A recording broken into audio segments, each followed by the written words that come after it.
like PLN. Thank you for the opportunity to being such a very honored speakers here.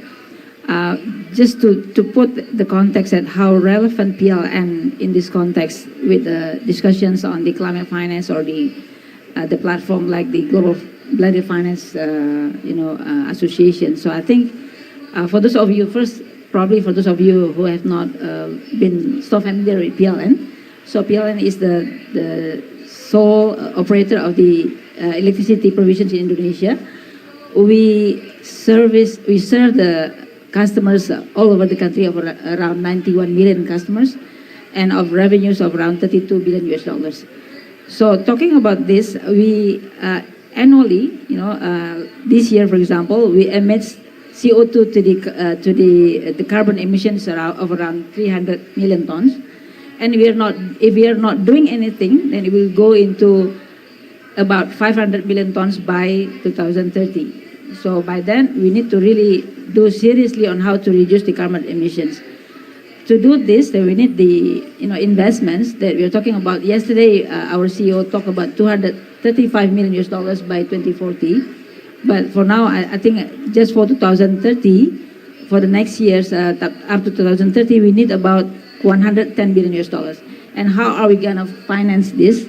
So PLN has quite a few options. So I think, public finance, of course, from multilateral, bilateral with the concessional fundings, but also from private financing. Private financing can come into the form of through IPPs, through independent power producers, or directly through PLN, and also includes this blended finance, for example. And the blended finance in Indonesia, I think Bu Mari has already explained as well. Country-led platform in Indonesia, we have the so-called, the country managers for blended finance, which is, managed by one of the SOE under the Ministry of Finance.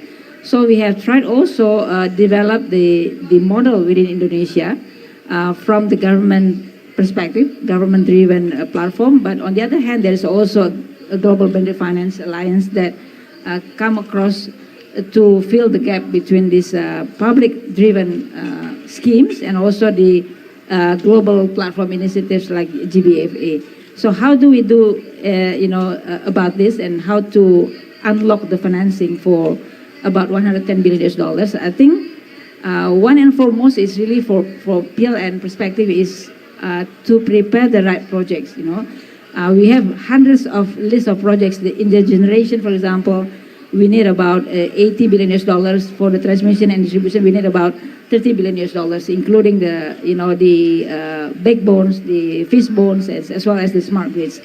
So out of this, how should we finance this, and also how to meet the needs of the investors like the climate investors or impact investors to look into what is the economic and developmental impact to any investment that we need, not only for for the projects to become one or part of the energy transitions, but also how to calculate the impact in terms of the economic development, environmental and social impact. So we need that framework as well. So what are the expectations from the GBFA, for example, or kind of investors to get to the right projects? So we need that matrix as well, and for that PLN needs to also have the capacity to develop it. So not only the ordinary bankable pipelines, the right risk allocations, public and private and shared risk, but also what are the other elements, new elements that GBFA or the new investors, new sets of investors, which really concerns about the ESG, for example, that look into our projects, not only on the return, but also the economic and social return for the project. So we don't have that much yet in our framework, but we do have like sustainable financing framework, green financing framework, but that's not enough. But I think how to build the gap is really, this country-led platform is a thing that now is pushing on the capability to develop the right projects, but also communications with the GBFA and also the sets of investors, new aspirations has to be also put in place.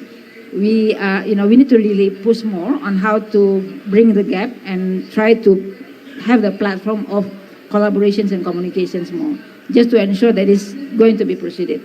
With or without GBA, with or without the investors, I think PLN needs to do, whatever we can do, right? So we do have the multilateral World Bank, ADB, even JETP, we are talking about. So PLN itself, for the financing, for the green financing, for example, we have secured about $2.9 billion.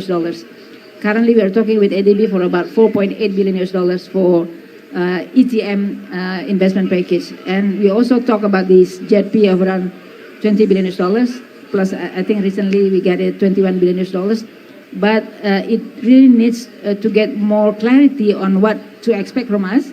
And we also get some, assistance, from all these institutions to ensure that we are able to keep up with what you need, what the organizations of the global platform needs. So I think that's probably the expectation from us.